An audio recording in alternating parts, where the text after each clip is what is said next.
in the wonder of childhood. Don't feed them.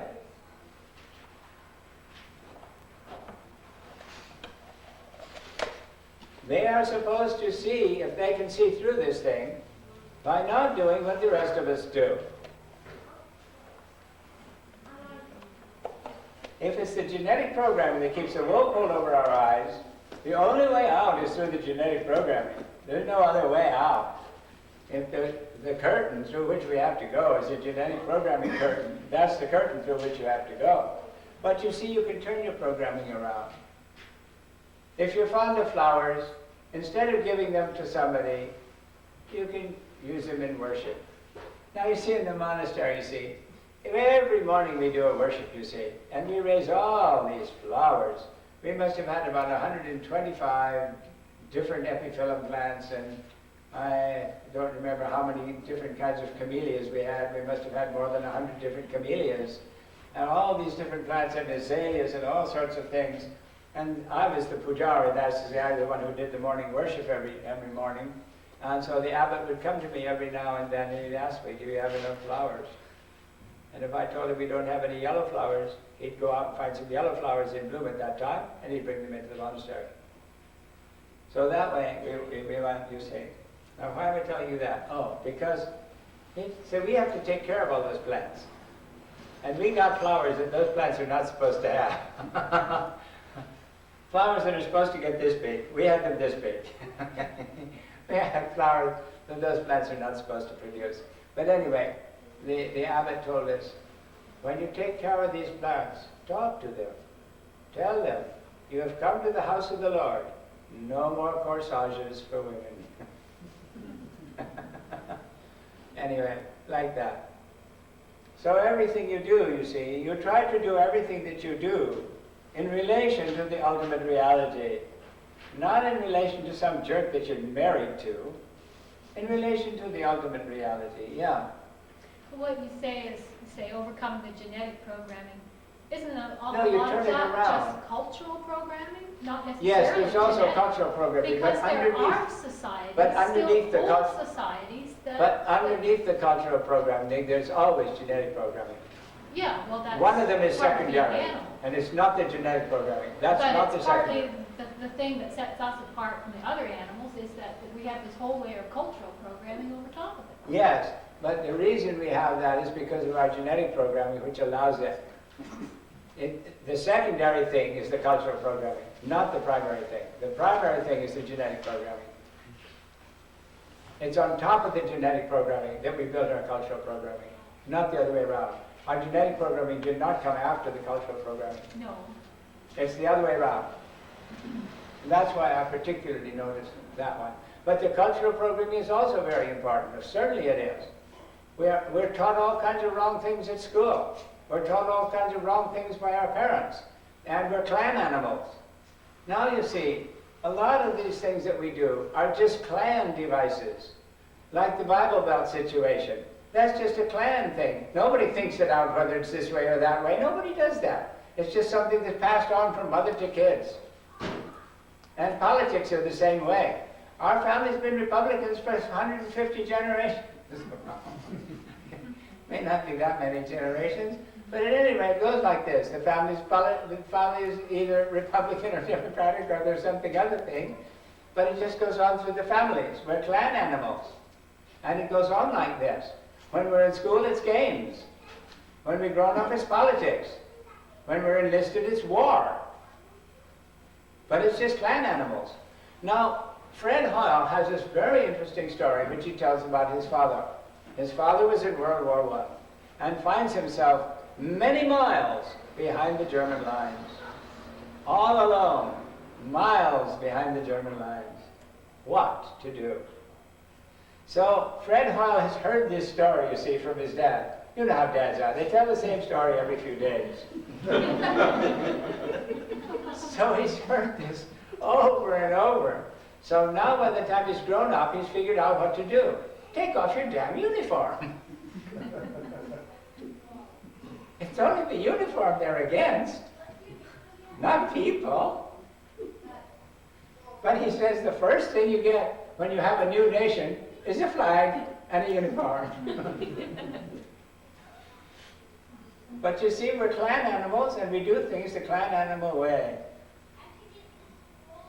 But all of this, you see, you have to think, you see, what has happened to you, why it is that you see things the way you see things.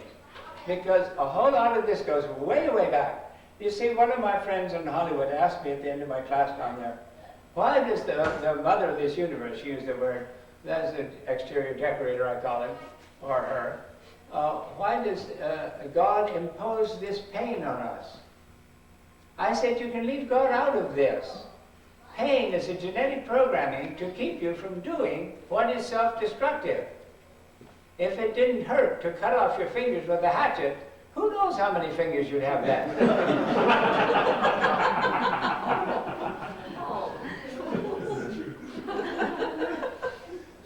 So the next year she asked me about this fear of death. That's the saying. The fear of death has nothing to do with the nature of death. It's a genetic programming that keeps you here longer to have more kids. Oh, no. Yes, it is. Never mind your nose. And our fear of falling, all these things are like that. Our ancestors were chimpanzees, and the ones that fall out of the trees break their arms and legs. If their arms are broken, it is possible to salvage them. Jane Goodall saw one kid with a broken arm salvaged by her mom. They don't know whose dad it is. Her mom salvaged one kid with a broken arm, never with a broken leg. If a leg is broken, the cheetahs eat him right off. So we're programmed against falling. That's why you see someone at the edge of the roof, you get the willies. It's not so bad when you're up on the roof, but when you see somebody else on the edge of the roof. And it looks a lot farther from the roof down than from the ground up. It looks a lot farther. That's because you're 6 feet more.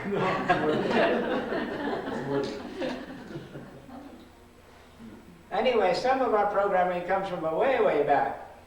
Like males, after they pee, they squirt. Well, you think it's real cute. But that's the muscle that puts semen in the birth canal. Our ancestors have done it for millions and millions of years. The dogs do it. They all do it. The girls don't do it. And we don't have to do it. It'll run dry. You don't have to squirt. But you see, that's the muscle that puts semen in the birth canal. And it's important for the genetic programming. So it tells you that it'll stop you peeing. It doesn't stop you peeing. It runs dry the same as they run dry. But before it runs dry, you start squirting.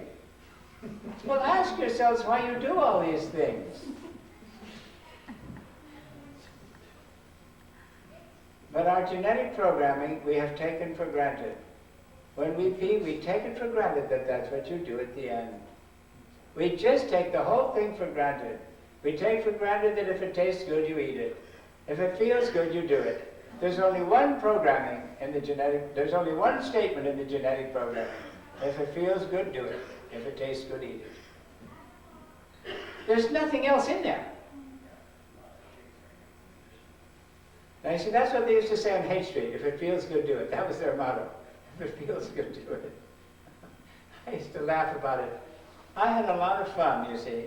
I was just fresh out of a monastery, and I went to spend a lot of time on Haight Street in the 60s, watching what those kids were doing and all, and listening to what they had to say. And it looked to me like this. In a monastic life, you eschew the establishment, all right, but you really eschew it. They don't. They tell the establishment to go to hell, and then they try to milk it. Everything they can get from the establishment, they'll take. They just won't support it. But the monastics, you see, they don't do it that way. They don't go in for fancy foods. They don't go in for all those things. They don't go in for making love. They don't go in for all those things at all. So that's a more honest way of seeing it. But it was very interesting to me to see what happened on Haight Street, because it's half monastic and half indulgent. And it was very peculiar. And I thought it would surely go down the tubes. And it surely went down the tube. Those people can hardly get on and off buses now by themselves.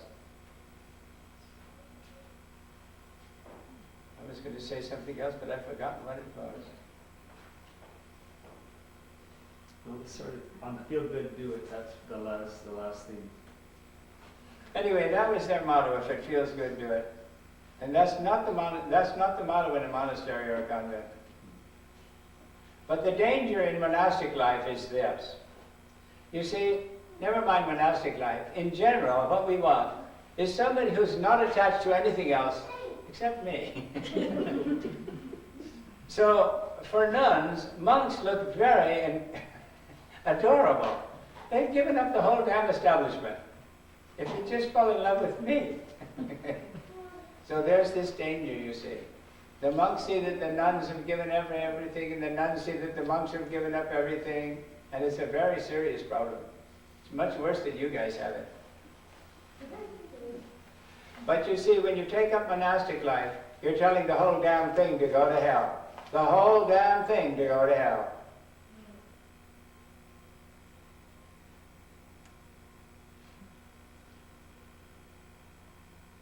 Sri Ramakrishna used to say that taking up monastic life is jumping off the top of a great big tall palm tree into the underbrush. You don't know on what you will land. So anyway, it's very much like hitchhiking. When you hitchhike, you do not know in whose hands you will land. You don't know what's going to happen to you. But I used to do a lot of hitchhiking after I got thrown out of the monastery, and they're really very similar. They're very similar. You don't know where you will go.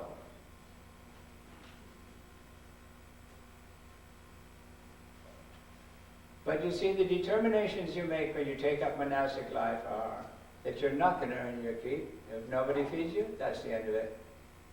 And you're not going to pass on the genetic line.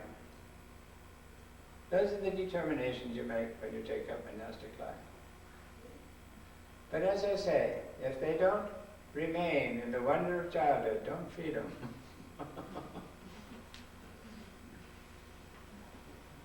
Well, what else? There must still be some problems left over. You people can still get on my case. Yes?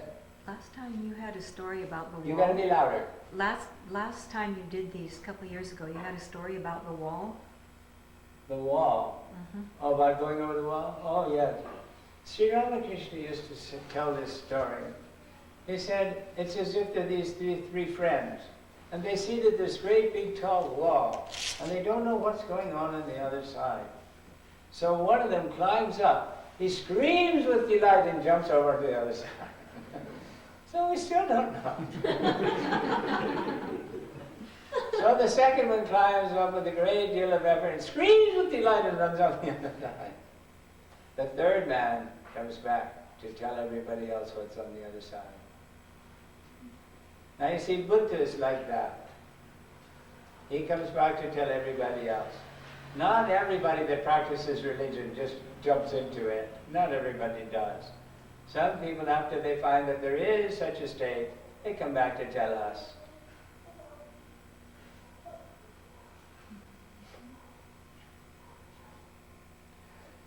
When we made a 10-inch telescope at the Riverside Telescope Makers meeting 3 years ago, we made a whole 10-inch telescope in 7 hours.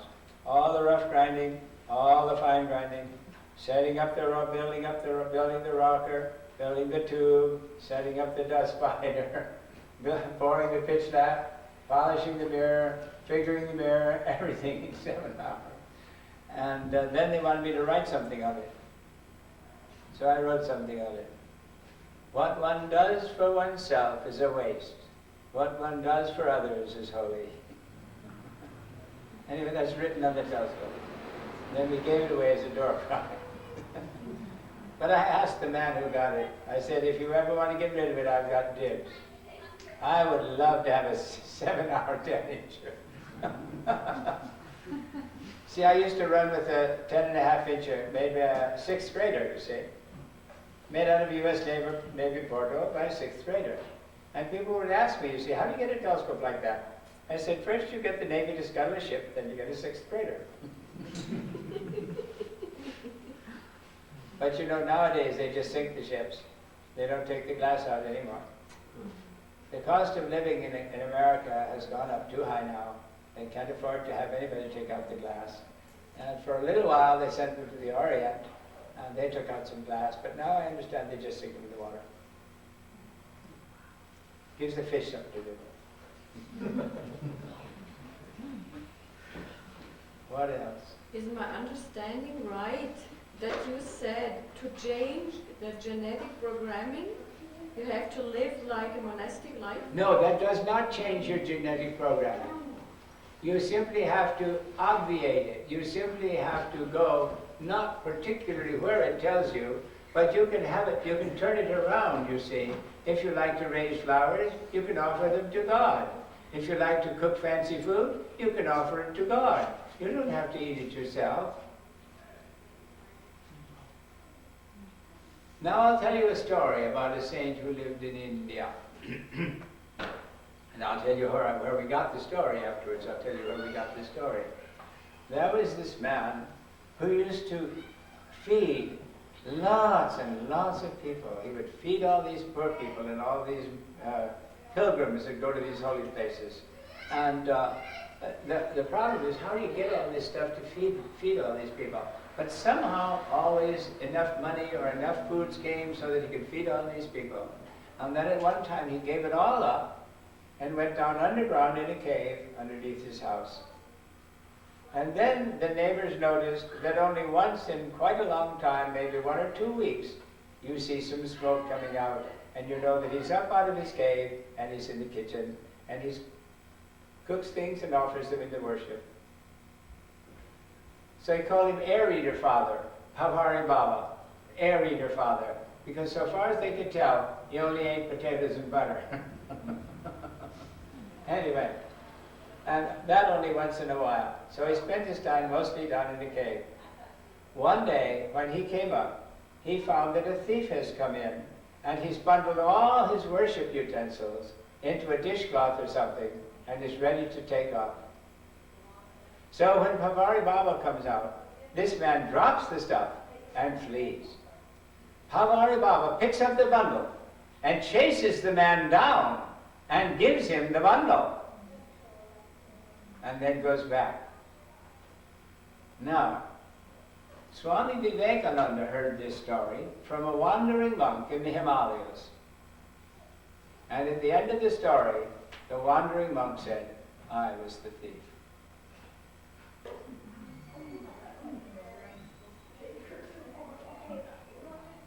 Nobody else knew the story. It was told to Swami Vivekananda by the thief. But it so impressed him, he's given up all those things, and now he's a wandering monk. What does that man know? That he doesn't need all this stuff.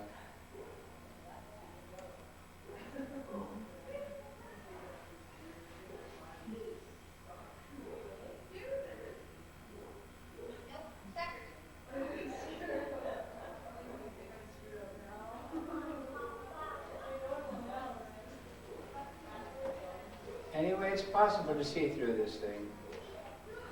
It's possible to see through it intellectually. That's not a problem.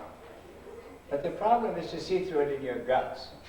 Now you see, you women are programmed to see things in your guts. We jerks are programmed to see things intellectually. You must have noticed this. Women come to a realization and men come to a conclusion. You must have noticed all these things. The men do the preaching, the women take it seriously.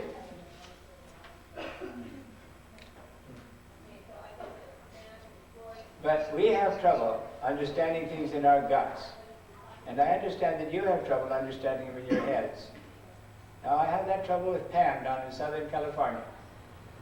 She thinks it's marvelous that I can see all this stuff in my head. She doesn't have any trouble in her guts. That's not her trouble. But she can't get it straight in her head. Well, I can get it straight in my head all right, but I can't get it straight in my guts. And to me, that's the important thing, getting it straight in your guts. Because where we go is not where our heads go. Where we go is where our guts go. Now, did I tell you the story about Einstein on the lawn? Did I tell you the story about Einstein on the lawn? Oh, I'll tell you the story about Einstein on the lawn. Before California passed Proposition 13, which took all the money away from the adult schools, and all the money away from the gifted programs, for the gifted kids.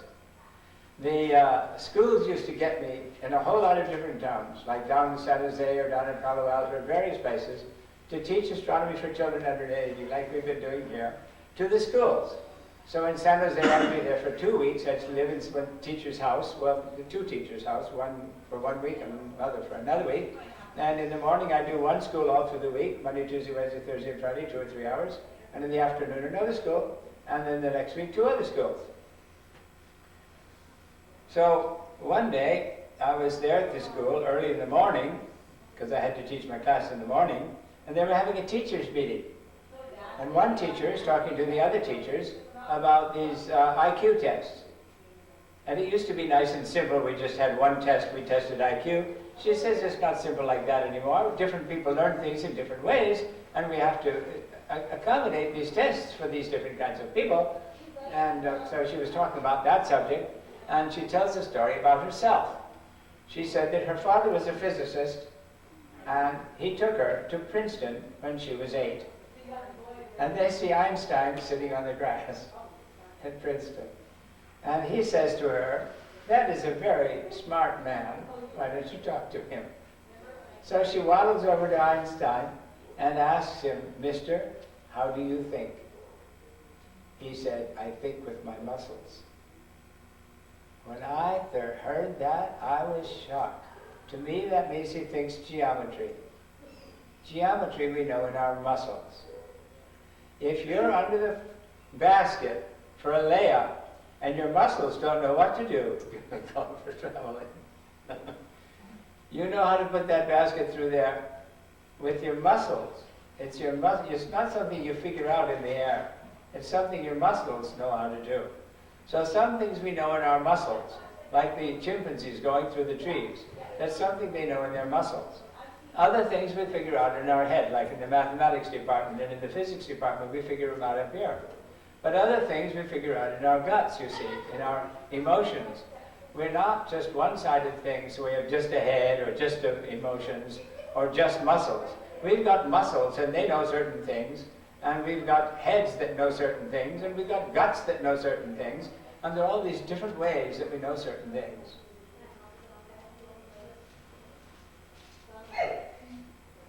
What else is there to say?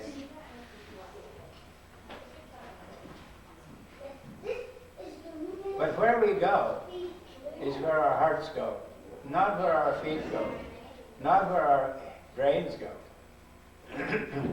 Your brains are to tell you how to get to someplace, but that's not how you get there. Now let me tell you something else. A philosophy or a physics is a map.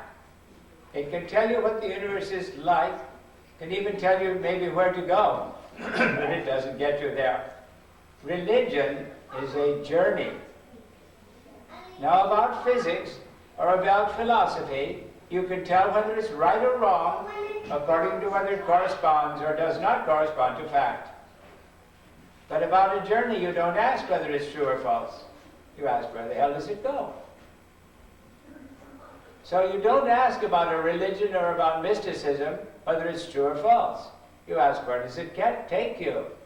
It is not a map. Philosophy and religion is not a map. Although a lot of religions have adopted a map, it's not as though they don't play maps. They also play maps. But the practices that they do are for getting you somewhere. It's a journey. And the reason it's called an interior journey is because it's a change from one point of view, which is covered by the genetic programming, to another point of view, which is not.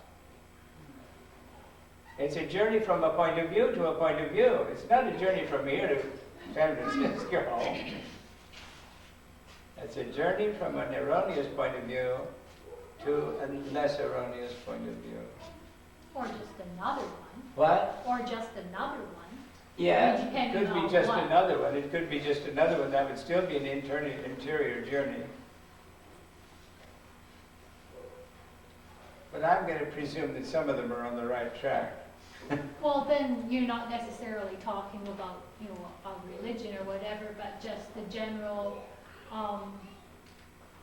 raising of your own personal consciousness. All right, that's through true. the whole universe. It has nothing to do with any organized structure. It doesn't have to. No. Even your education is partly from one point of view to another point of view.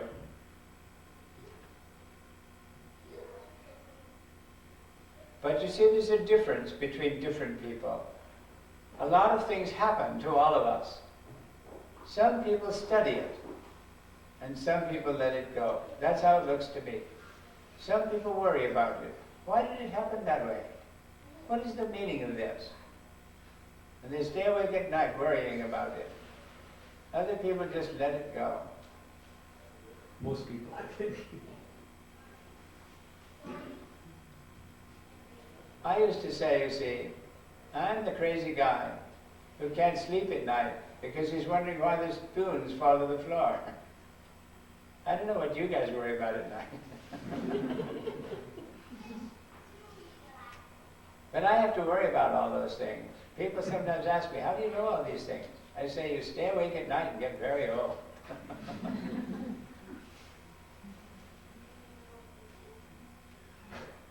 But you have to worry about things.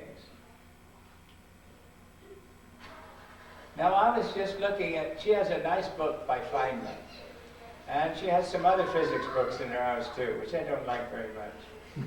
And what I noticed was that these other physicists just read something and then they quote something.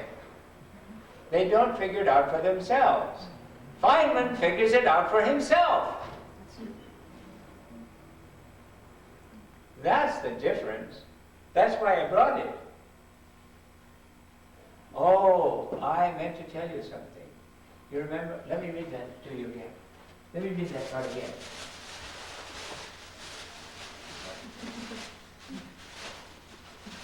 About the, where is it? The next thing. About the conservation laws, remember? About the conservation laws, page 83. That's 82, 84. Therefore, conservation laws are very interesting. The question naturally arises as to whether there are other conservation laws in physics. There are two other conservation laws. He's been talking about the conservation of energy. There are two other conservation laws which are analogous to the conservation of energy. One is called the conservation of linear momentum. The other is called the conservation of angular momentum. We will find out more about these later. In the last analysis, we do not understand the conservation laws deeply. We do not understand the conservation of energy. We do not understand energy as a certain number of little blobs, and it goes on about that. In quantum mechanics, it turns out that the conservation of energy is very closely related to another important property of the world. Things do not depend on the absolute time. Now look at this. You see, time and energy are connected. If it don't make no never mind where it is, you can find out about the energy. So we have conservation of energy.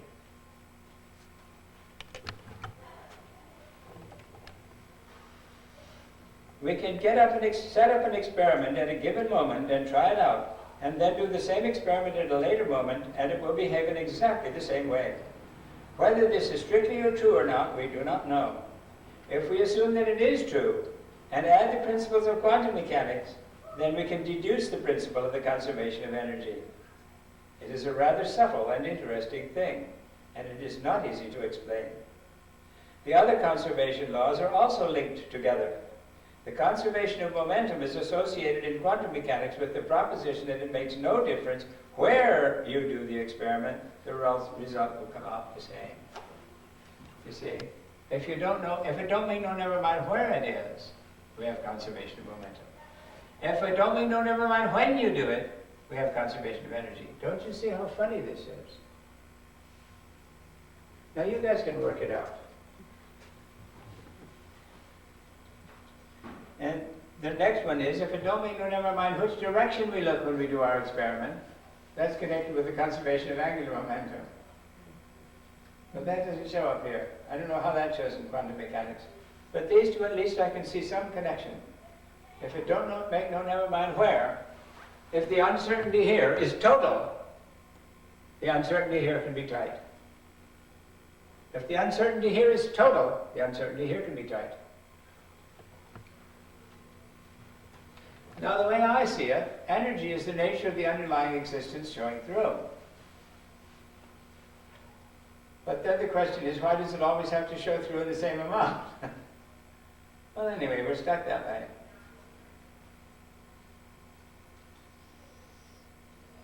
Well, maybe it doesn't always show through the same amount.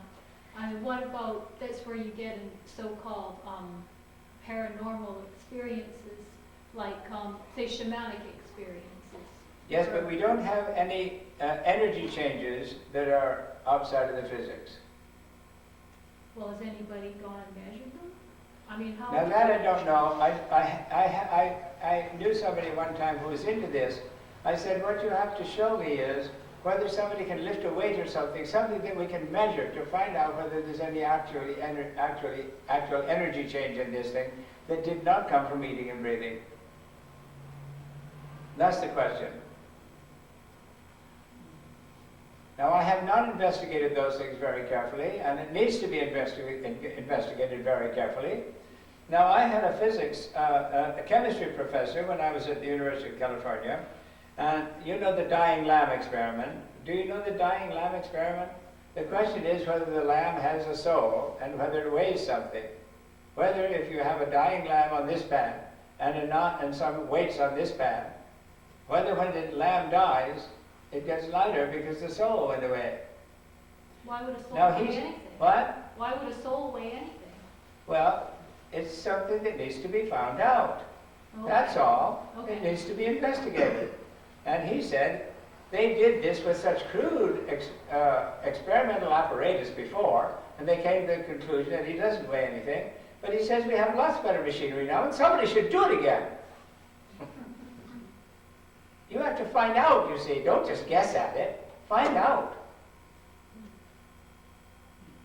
Anyway, I was very charmed with that. This is way back in 1934 or 35. This guy thought it's high time somebody did the thing carefully. So did he?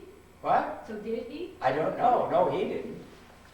And I don't know whether anybody did. But you see, we have machinery now so that we can shine a flashlight on a balance band and get it to move. Did you know that? From the pressure of light. We can read the pressure of the momentum of a flashlight on a balance band. I mean, we have a lot finer machinery now than we used to have when they did the dying lamb experiment before. And so he thought that it should certainly be done over again by now. You see, what you do, you can't prove anything in physics, but they're subject to disproof.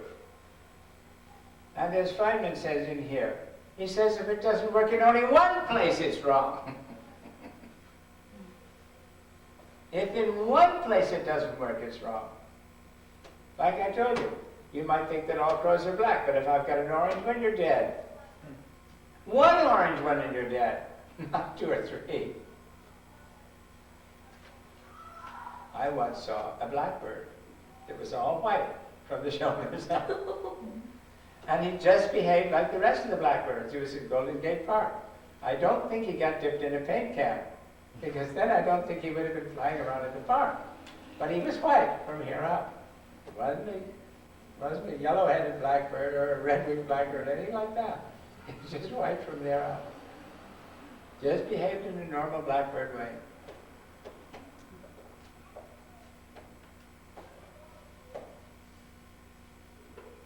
Well, if you can't annoy me any further, can I annoy you some further? What else can I do to annoy you guys? You could tell us what the underlying reality is. Well, I told you that a long time ago, you see. If you ask what could exist in the absence of space and time, it automatically comes out with three negative statements. It cannot be changing if it's not in time, and it cannot be divided if it's not in space, and it cannot be finite if it's not in space, because smallness and dividedness are space problems and change is a time problem. But these are simply negative statements. That is all. Haven't said anything about it. I'm real shy about saying anything about it. But in India, they have this positive description. They say being, consciousness, bliss. That means go towards being, don't go towards non-being. go towards consciousness, don't go towards unconsciousness, don't fall asleep, don't go towards bliss, don't go towards sorrow. But you see, they say that you can't say anything about it rightly, because all our language is on this side of space and time. So it's probably not possible to say anything about it rightly. Now, in particular, I know about one holy man, Sri Ramakrishna. He wanted to explain this to his disciples at one time. But you see, every time he tried to explain it, he would go into samadhi and he would lose all consciousness of the outer world. So one time he thought he was going to hold himself back from doing that, and he was going to describe to these people what had happened, but he couldn't do it. And then he just broke down and wept. He said, it is not possible to do it. Because as soon as you get past this, the space-time situation, it looks as though you can't word it on this side. See, we see being as one thing, consciousness is another thing, bliss is another thing, okay? We see undivided as one thing, changeless is one thing, infinite is one thing. It's all one thing, you see. That which is changeless, is infinite, is undivided. You have to understand it that way. The only reason we see these three names is because we look out through a time window, we see one thing, we look out space window, we see another thing. But that's because we see it from within space and time. It looks to me as though the boo-boo itself is seeing things in space and time. That is the nature of the boo-boo. And once you have seen it in space and time, then you're stuck with all these consequences. And as I said, that the ancient Hindus had this very interesting way of putting it. They said that the boo-boo itself, they call it energy, Shakti. They have this word for it, Shakti. They call it the ultimate reality, Shakti, because if you see it on this side of space and time, it shows up as energy. They have that language. Anyway, they have this three gunas notion, that this boo-boo itself is made out of three pieces. You have to fail to see it rightly, have to jump to the wrong conclusion, but you have to see it in the first place, or the conclusion would have been different. Now, I think that's a very interesting way of seeing this thing. But that's how they put it. That it's made out of these things, like a three-stranded rope.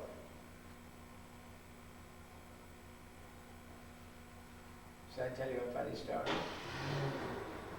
Sri Ramakrishna used to compare these different gunas, you see, these different aspects of this boo-boo, to different people, okay? So we have this holy man, and he's been caught by these three highway robbers. One of them says, kill him, kill him! That's the veiling power of Thomas. Doesn't see who he really is. Kill him, kill him!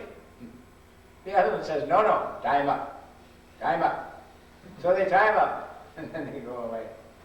After they've gone away, one of them comes back and then ties him. That's sattva.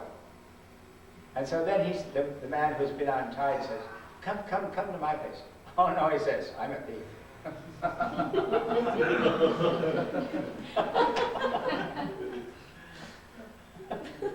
They're all highway robbers, you see. They're all highway robbers, but they do different things. One wants him dead, one wants him tied, and one wants him out. But you see, seeing the nature of the reality is how we get out. We just simply have to look more carefully. So sattva, they say, takes you towards the reality, but in itself is a robber. It allows you to see the beauty, if you like, of the underlying existence in here. In here, not where it really is. Within space and time you see it. But it's not really within space and time.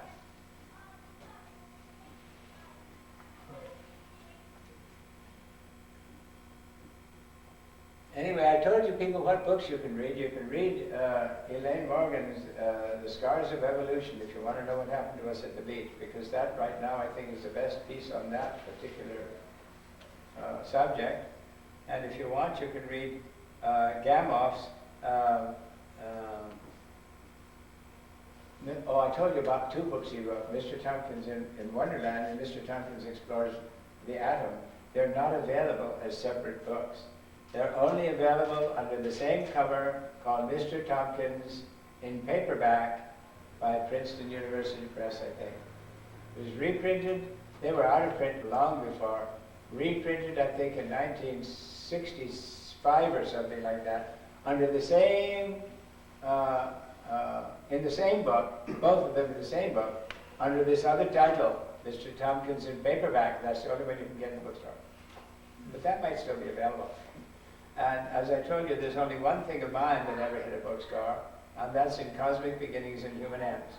And that's the talk that I did at, well, that's the bunch of talks. That book is a whole bunch of talks from the Parliament of Religions in 1993 in Chicago. We had 6,500 people there, and the talks of our section have been published in the book.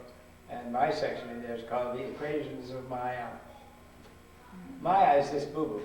That's the Sanskrit word for this boo-boo, that is made of these three things, the three gunas. Made of not seeing it rightly, made of seeing it wrongly, made of seeing it in the first place. That's what it's made out of. If we see this in time, that's what we do. Fail to see it rightly. But we can penetrate it through. What? We can penetrate it through meditation and Well, there are a whole lot of ways, you see. Let me put it to you this way.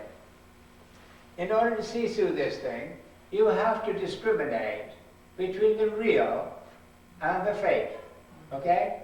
You have to discriminate between the changeless, if you like, and the changing. That's the way they put it in Sanskrit.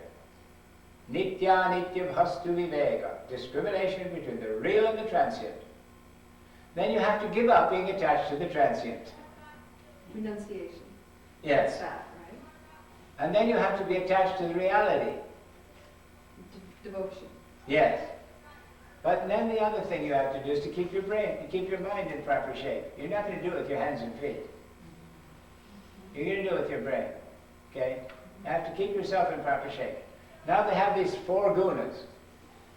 Jnana yoga, if you call it, is discriminating between the real and the transient.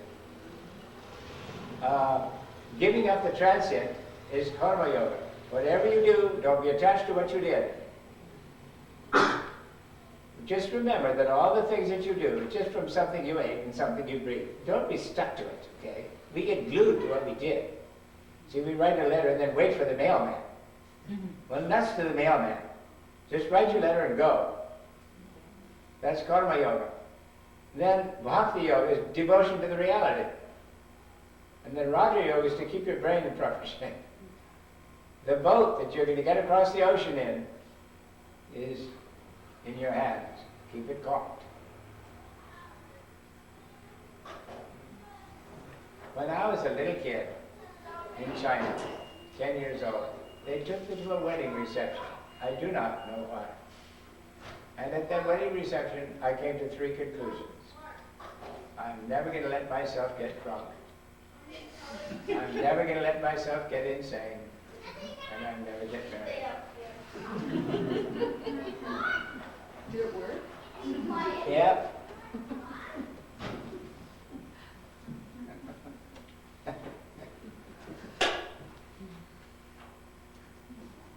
But I told my kid some time back, you see, when he was quite a bit younger than he is now, every kid knows that grown-ups are nuts. I said, watch it. It's going to happen to you. And sure enough. You know what they say? Somebody said, cheer up. Things could be worse. And so I cheered up. And sure enough, they got worse. But you see, the quantum machinists say this. Let me see if I get it right. Things are going to get worse before they get better. Who said they're going to get better? Entropy tends to a maximum. Murphy always wins it.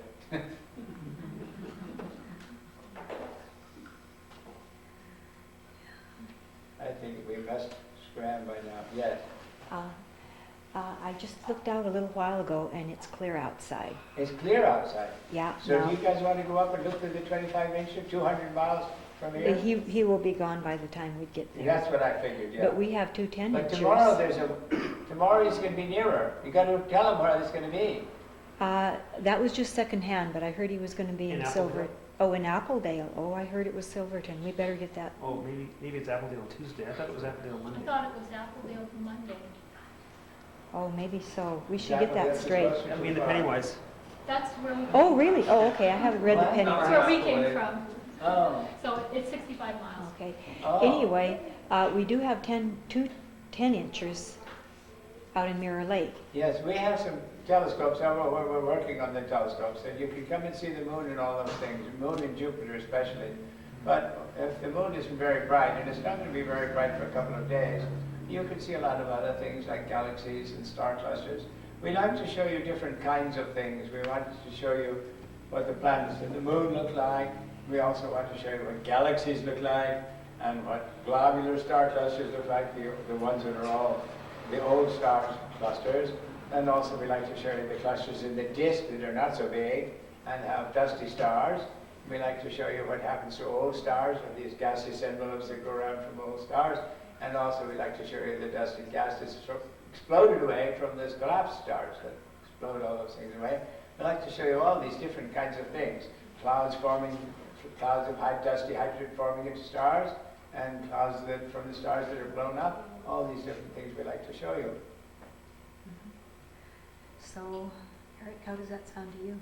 It's wonderful. Okay. As fast as we can get out there and get our scopes up. Okay. It's out in Mirror Lake.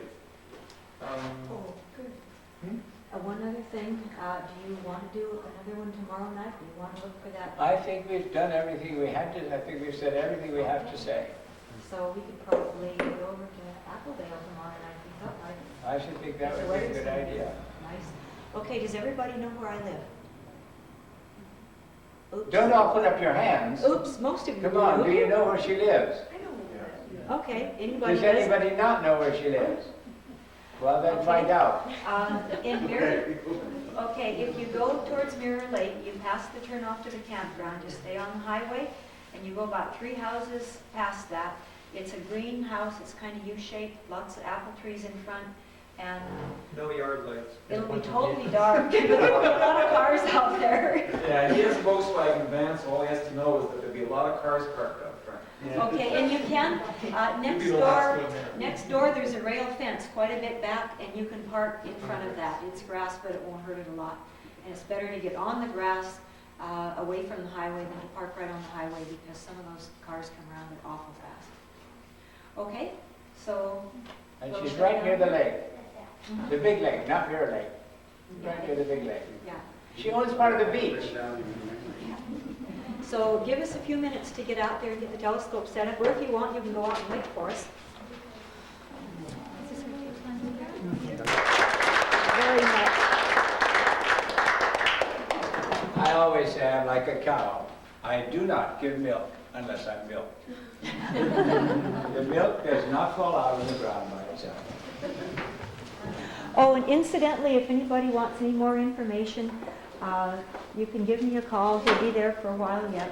And we may play these tapes at some point again here or out at my house. If anyone has any questions, you can ask them then. And if it's a physics question or a chemistry question, we can go over it and get any background that you maybe had trouble with here.